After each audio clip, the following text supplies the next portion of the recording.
3 seconds.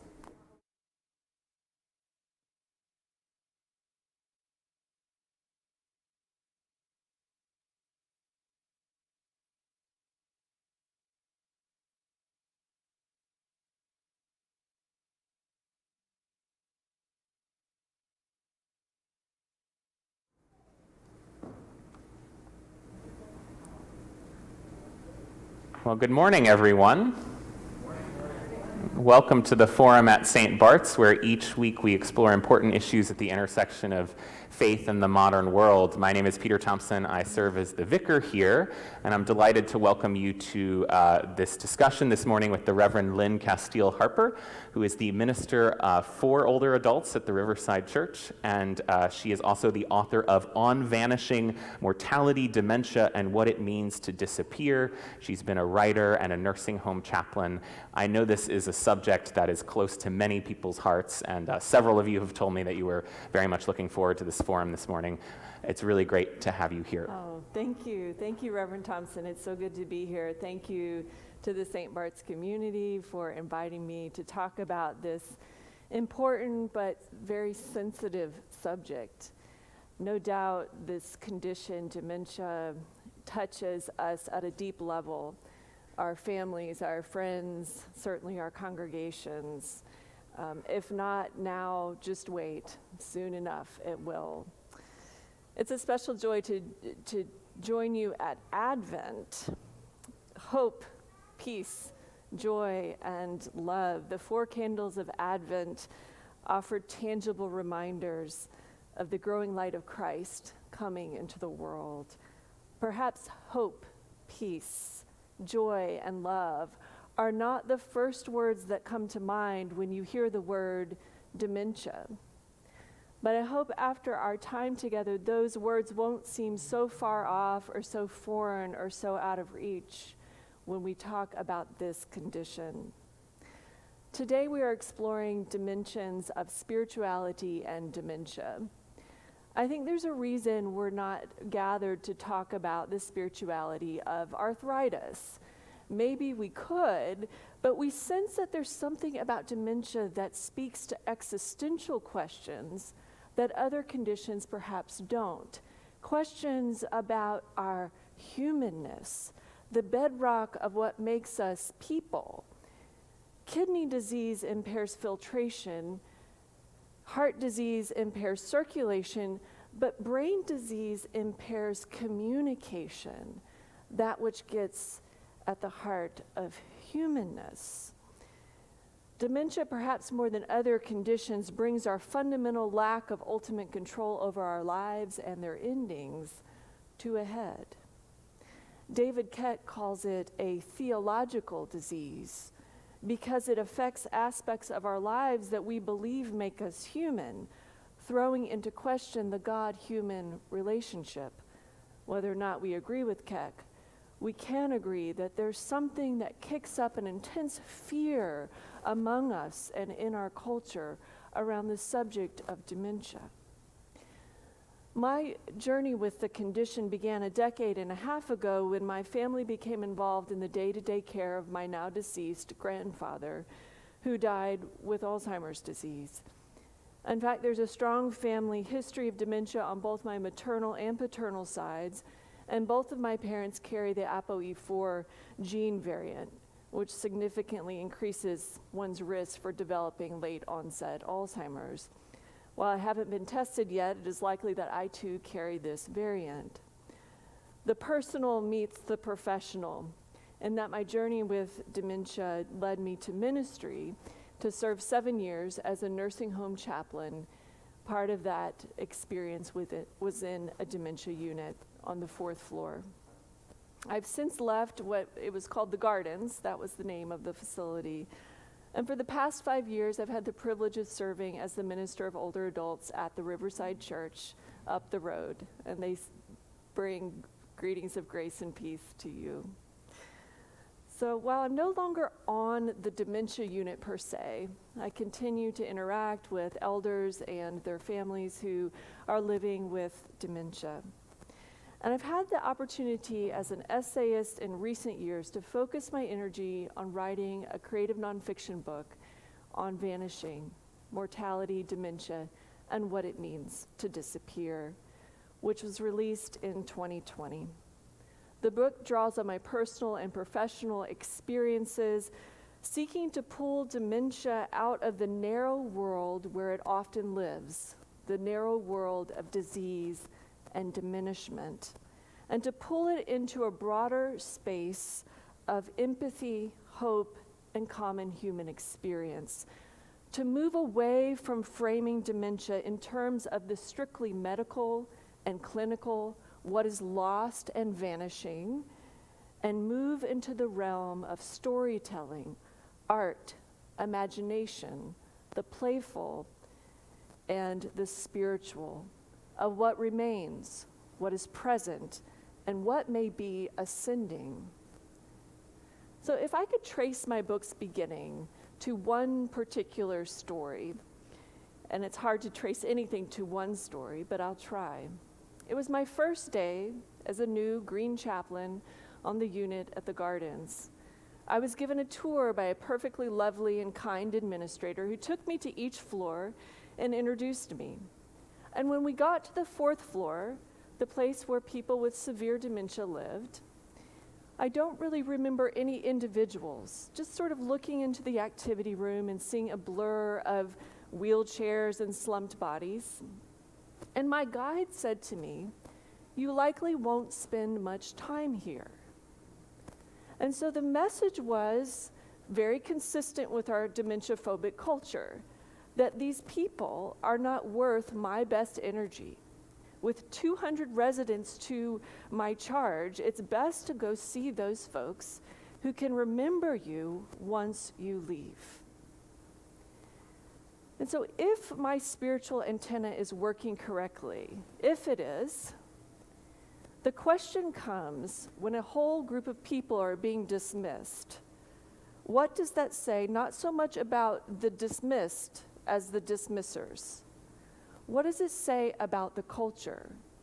And who exactly is vanishing from whom? These questions began to swirl within me.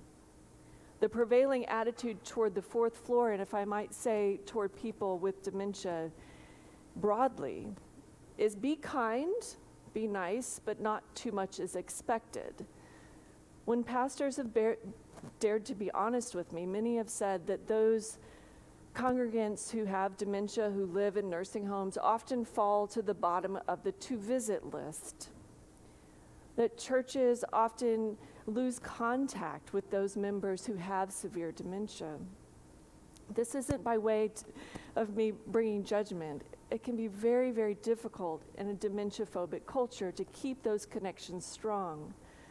But our faith communities have tremendous resources, and I find so much hope here in this room and those online that you're gathered today to talk about this subject and the ways that we can be more human and compassionate together.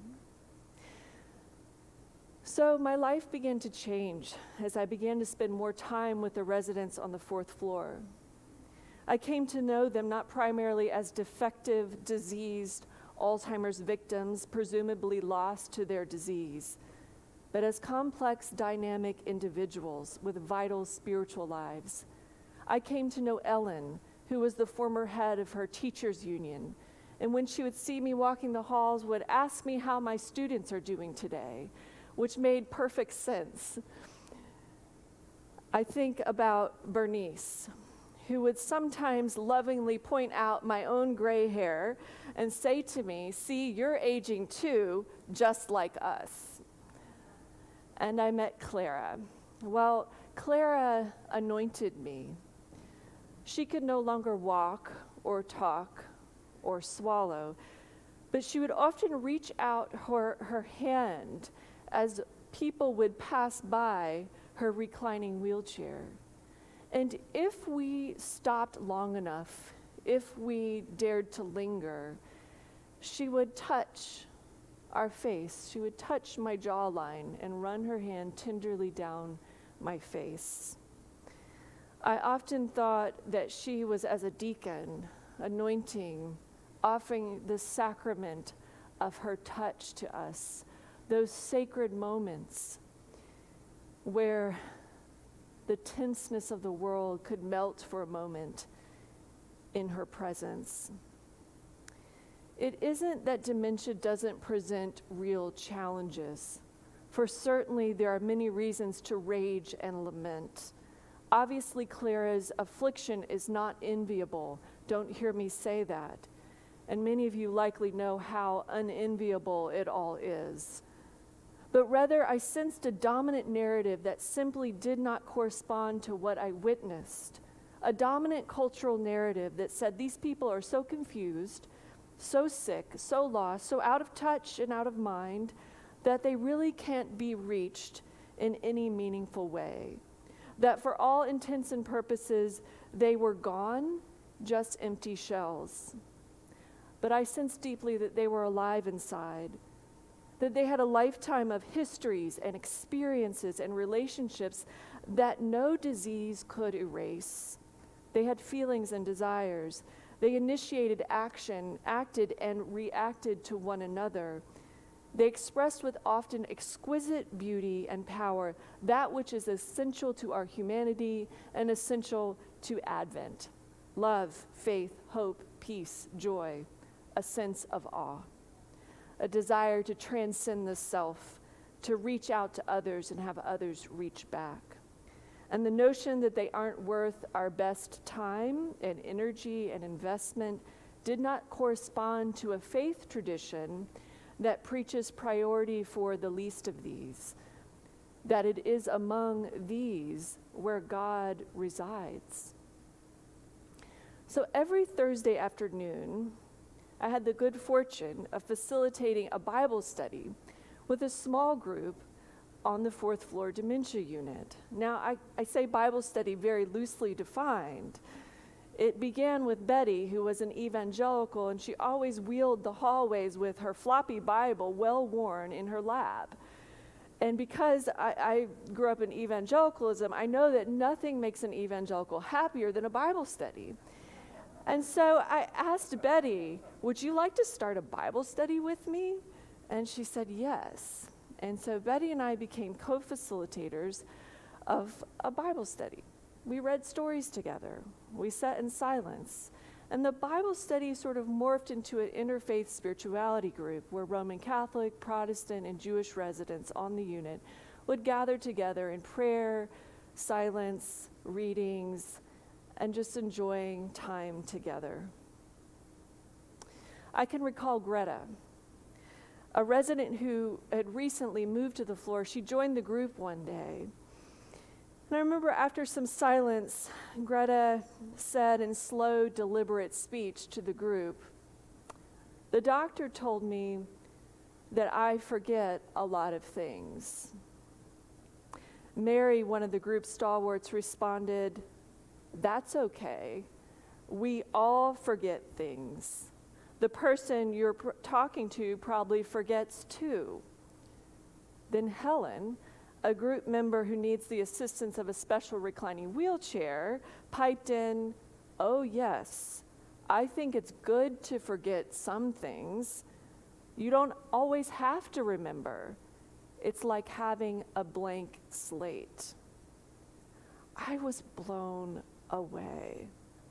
The outpouring of compassion and acceptance, their embrace and their knowledge of their forgetfulness, how each identified with the other, and how the group welcomed Greta and consoled her.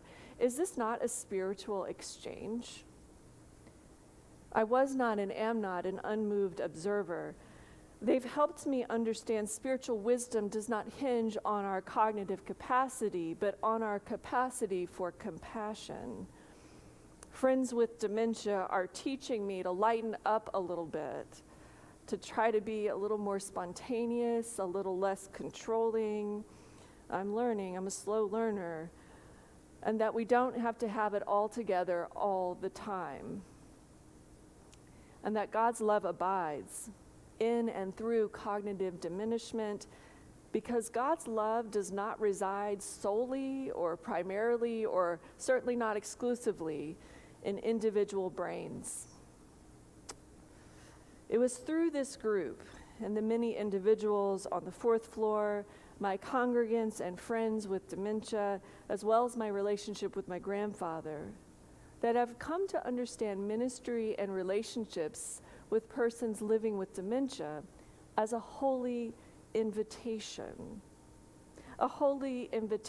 to spiritual growth, to experience friendship beyond use value, and to claim the deepest truths of faith, that no one vanishes from the divine's care. And at the same time, we are all vanishing as mortal beings.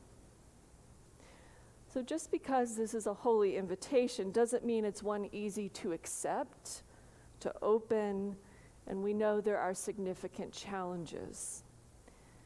And so if you'll be so gracious, we'll move into kind of a mini didactic or mini workshop, and then I'd love to hear your comments and questions. So we'll transition into some slides, if you'll be so kind to sort of hang with me, and then we'll have conversation. And Reverend Thompson, you can give me the high sign when we're getting close to time.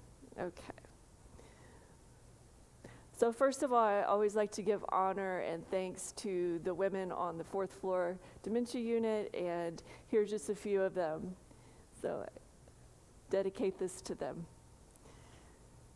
So dementia, most of us probably know this, but just in case, the National Institutes of Health say it's the loss of cognitive functioning, thinking, remembering, and reasoning, and behavioral abilities to such an extent that it interferes with a person's daily life and activities.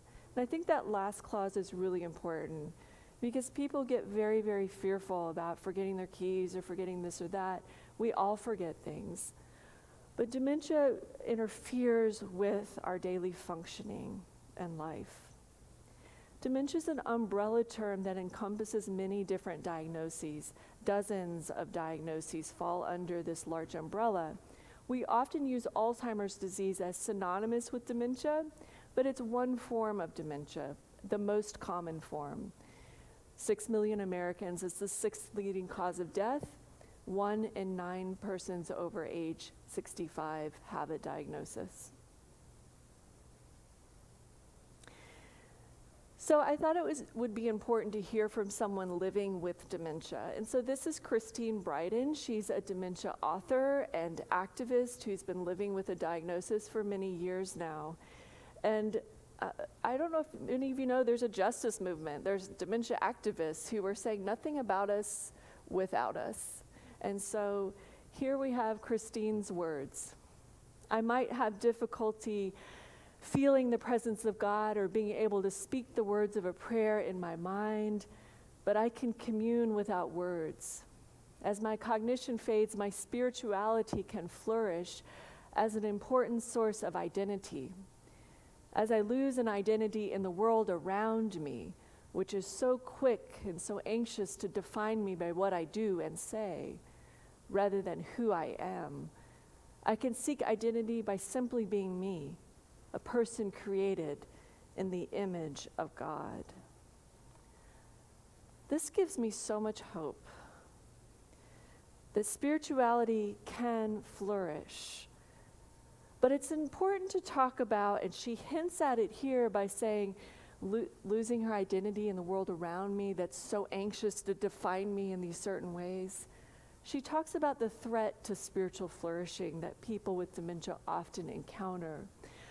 A threat that has to do with what I call natural barriers, which we could name some of the natural barriers that the disease puts up that makes it hard to access resources and to make our needs known. But I want to talk about the unnatural barriers to spiritual flourishing, those that the culture imposes, those that have to do with injustice. So let's talk a little bit about those. And we're going to kind of go in the valley before we come up to the mountain. So bear with me. This is can be hard stuff. Dementism. This isn't an everyday term like racism or sexism. But this was coined by a bioethicist named Stephen Post, who wrote The Moral Challenge of Alzheimer's, of dementia. And he says dementism is the prejudice against the deeply forgetful. It has to do with negative attitudes, behaviors, and policies toward people living with dementia, and often their care partners as well. So what does dementism look like? First of all, it has a lot to do with stigma. The classic definition of stigma is when a person is reduced by others from a whole and usual person to a tainted, discounted one. I love that definition because it gets at so many marginalized groups when people are reduced by others. So where do we see this with dementia? People often hide or delay seeking diagnosis. I'm often curious to read obituaries where someone died after long illness. Often that's code for dementia. Whereas other diseases can be named, this one sort of resides in the shadows. My friend Kate, who lives with dementia, said that when she goes to the doctor or to the hospital for something unrelated to her dementia diagnosis, she'll try to hide it. Because she said the minute people find out I have dementia, they then talk to my partner instead of to me. I'm under threat of being ignored, infantilized, or even improperly medicated.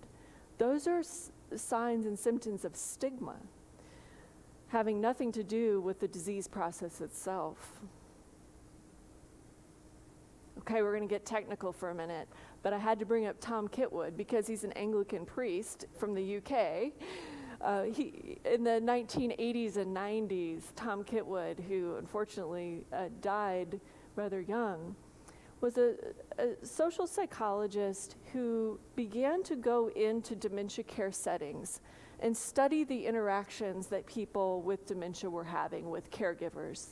And what he noticed was what he called malignant social psychology, that people were inundated throughout their day with negative treatment, microaggressions, we might say.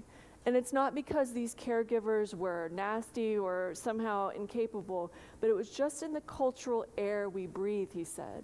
And so he identified these 17 elements that create a very negative and stigmatizing environment. And his sort of radical theory was that these negative elements actually accelerate people's neurological decline.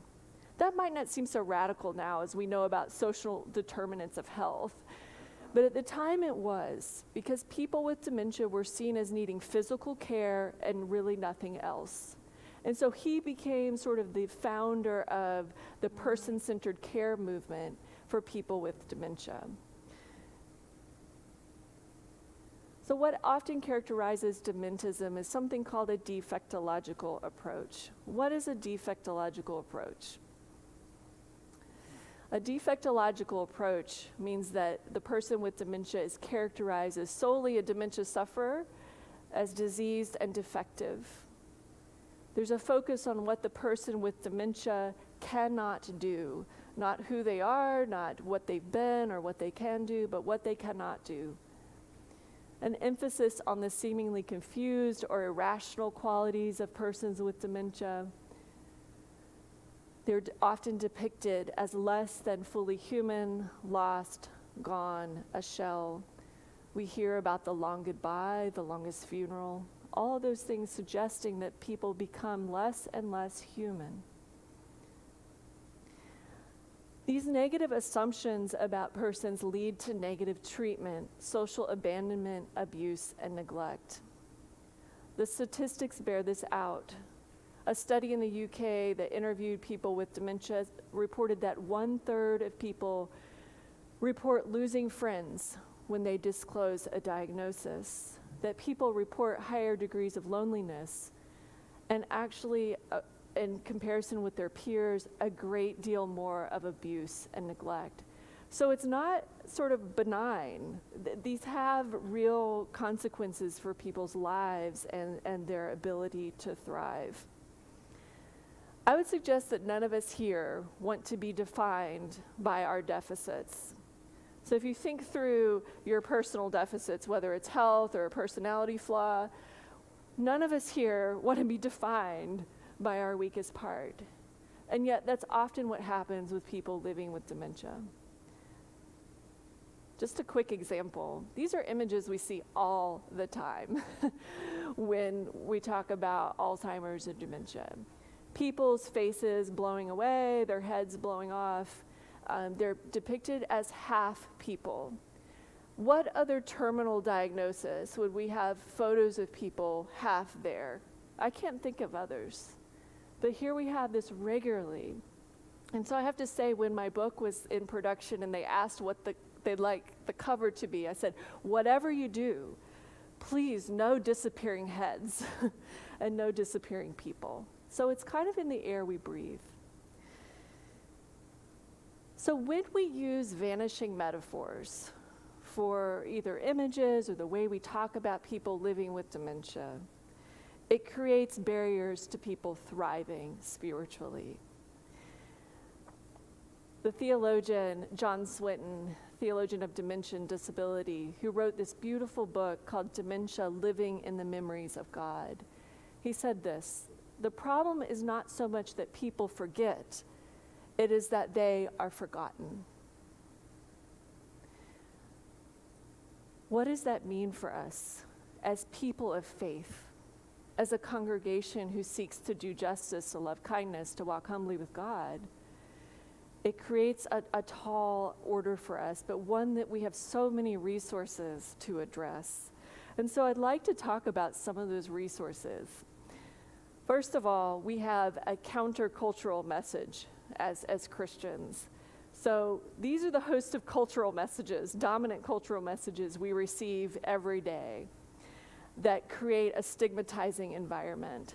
I think, therefore I am, that great Descartes line. What happens if you have trouble thinking? Do you have trouble being? Does your being decline? Well, a Christian message is, I am because God is.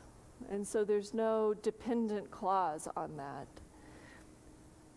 Our dominant cultural message that says certain abilities define people's worth: intellectual prowess, physical ability, financial earning power. The Christian message is the Imago Dei, the imprint of the divine upon us that we did not earn, and so we cannot lose, no matter what condition we experience.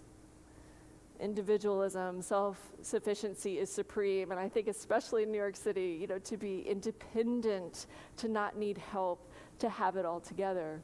Well, the Christian message, sorry to say, is all, or happy to say, is all about community of faith, body of Christ. We are in this together. Sickness, frailty, needing help are shameful in our dominant culture. Well, friends, we serve a crucified Christ, to use the term of Henry Nouwen, a wounded healer. And so this blows all to pieces any kind of shame we should have around sickness, frailty, or needing help. In our dominant culture, care work is undesirable, unskilled drudgery. That's reflected in the poor pay and protections we see of those who serve our youngest children up to our oldest and most frail. And the Christian message is that care work is, in fact, sacred. So we have a lot of resources just right in the air we breathe as Christians to push back against the stigma. A dominant cultural message says people with disabilities, especially older people, are burdensome to the whole. But the Christian message says the church is made whole, animated, and strengthened by the presence of a diversity of people, especially the least of these. And so just a few more faith community resources, and we'll kind of transition into our time of Q&A. We have resources for honoring persons beyond what they can or can't do, their ability to pay or to repay. We have upside down values. We're not efficient, we're not effective, we're not productive. And those of you who've been around church life enough know that well. But that this can be one of our great strengths, that the weak are strong, the foolish wise. We embark on a lifelong journey of faith. Our baptismal commitments, whether that's infant baptism or adult baptism, commits us to a lifelong journey that does not end with illness or impairment. Our communities are highly relational. We have groups for everything, visitation, worship, all of these things right among us. And so I say to groups, you don't have to necessarily develop special dementia-specific programming, but to use the strengths that you already have, amplify them. There's ways to make them more dementia inclusive, what you already have going. Practices of stillness and silent prayer, being with. I've filled this space with a lot of words today. But at the end of the day, it's stillness and silent prayer that might be the most effective tool we have as Christians, for especially as we enter our own diminishment and as we encounter others who are experiencing diminishment. The sense that below words and beyond our cognitive expressions, the sacred lies in the stillness. And that it is a beautiful thing to be able to sit in that stillness and receive the sacred with another.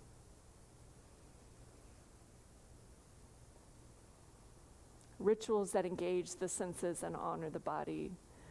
I'm a little jealous of Episcopalians because you get to have communion every week. And what can be more engaging of the entire smell, touch, taste, all of it, that engages the body, and not just the hippocampus, not just the executive functions, but the whole body is affirmed. What a lovely, lovely gift to those living with dementia.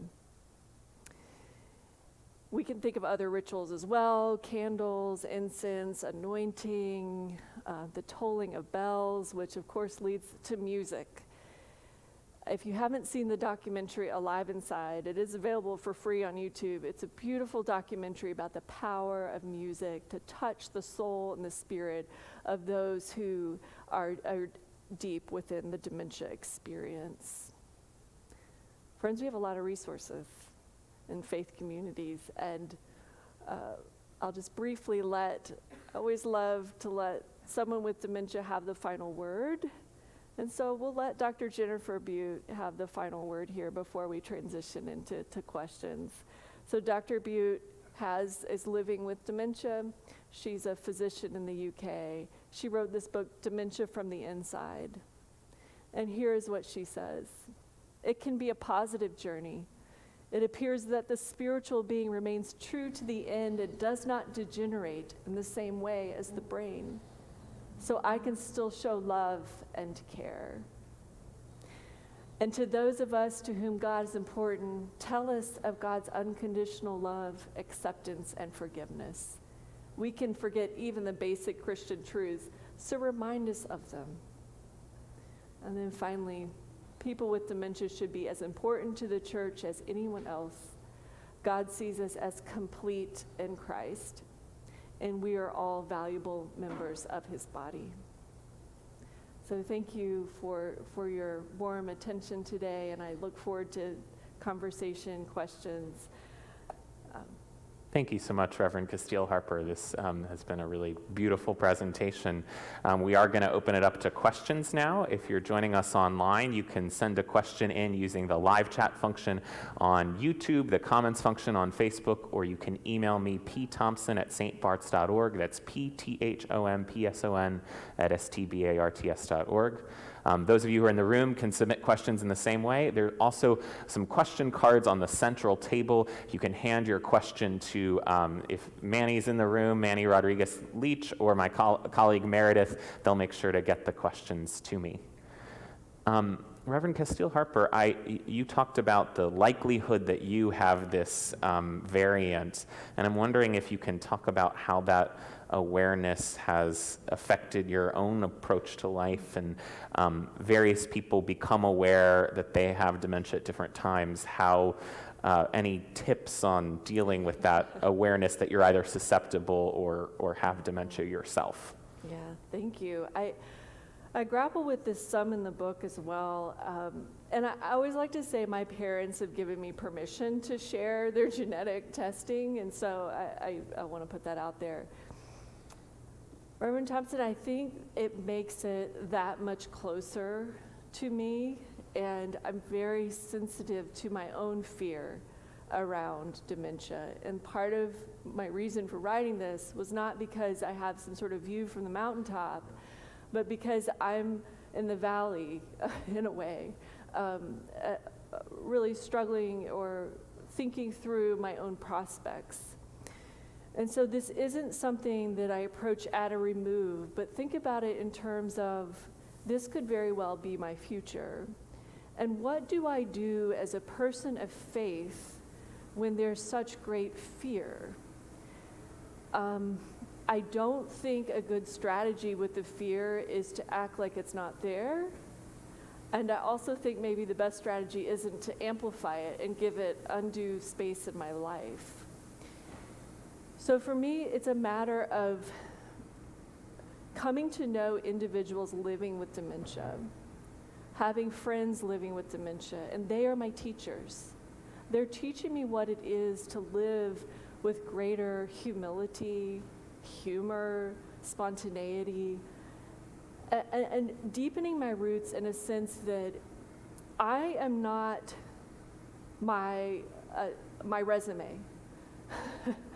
I am not my abilities. And that can be very hard for us as pastors because, especially in the Protestant tradition, we get paid for a lot of cognitive work.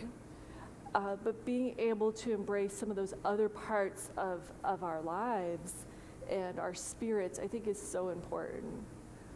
Working on that piece, working on silence. Someone wrote in with a question. This person had read an article about a Presbyterian minister who sought out euthanasia after a dementia diagnosis, and wondering if you've come across that impulse and what kind of thoughts you have about it. Yeah. I come across that impulse all the time. Anytime I share with people that my work is around dementia, I'll inevitably hear people then tell me, well, if I get a diagnosis, I'm going to the gun shop. Or, I told my wife to wheel me out into a field with an electric pole, that people express the desire to die, to end their lives. And I think this speaks to a highly stigmatized culture in which we live of dementia. So I would never judge someone's decision in that way, but I would like us to take a step back and ask why. Why is this condition such that when people hear even the word, the first thought is, I want to end my life or have someone end my life? Why would we, as a church particularly, a church dedicated to justice and compassion, that presents a challenge for us to help create a more dementia-inclusive environment and community so that people don't immediately think, my life is over, people are going to treat me differently, I'm going to receive subpar care. So thank you for that question, because it is definitely circulating in our culture. Someone asked you talked a lot about the stigmatization of dementia, dementism. Can you talk a little bit about the stigmatization of aging in general and how those two relate to one another? That's right. They're very overlapping. So while younger people can receive diagnoses of dementia, the vast majority are older people over the age 65, over the age of 80. And so when we're talking about dementism, we have to talk about ageism as well. And we know that there's a tremendous amount of stigma around aging in this culture.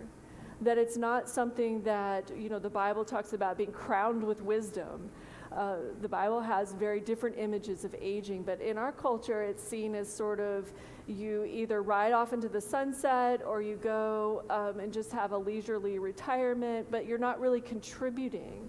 And I think that we lose so much when we decide that a whole group of people no longer have anything to offer the rest of the church or the rest of the culture. And I think we have to address ageism and dementism sort of together. Someone asks about folks who have dementia who feel the need to retreat. They're embarrassed and they don't want to be involved in the same activities. How can we best engage them in the life of the church and in other kinds of activities? Yeah. That's a great question, and I think it always comes down to presence and relationship and coming to know people. We have the opportunity at churches throughout the lifespan to journey with people, to remind people that we're there when they're ready, and that we will continue to love them through this process.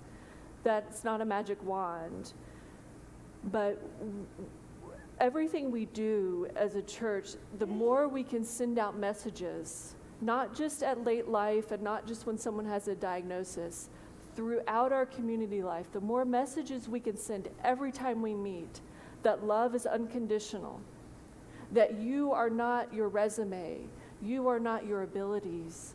We do not give favoritism to people based on characteristics or ability.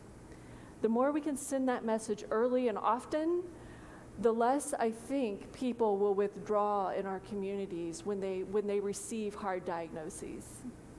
So a preventative approach. A preventative approach, that's right.